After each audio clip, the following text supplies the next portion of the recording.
What we're going to do is we're going to put together an Innova health fitness inversion thing because Jerry wants to hang upside down like a bat.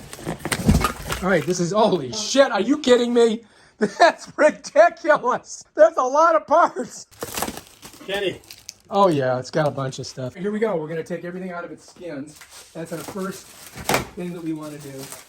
All right, as you can see, there were a lot of parts. This was a very complicated project, so I'm not going to bore you guys with watching me unpack it because that took about a half hour just to do. So this is everything that comes with it. There's the pad you lay on. I think these are the feet here. We got a couple poles. We got a couple adjustment things. This looks like we can change the angle on it. This looks like they go on these things over here.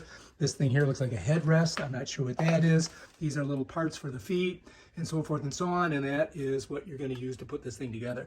Now, hopefully we can do it. The question is, do I use the instructions or do I face this like a puzzle and use intellect? We don't need no stinking instructions. Let's do it. All right, so there it is. And this is all the parts that come with it. Here, these look like the feet. This looks like an adjustment head. This looks like the thing that swivels over. This looks like a main intricate piece here. We got a bunch of like foot pegs and head pegs, and then all these parts that we've got to use. So now we just got to figure out how the hell we're going to put it together. Now the question is, should I challenge myself and do it like a puzzle, or should I actually read the directions? What do you guys think?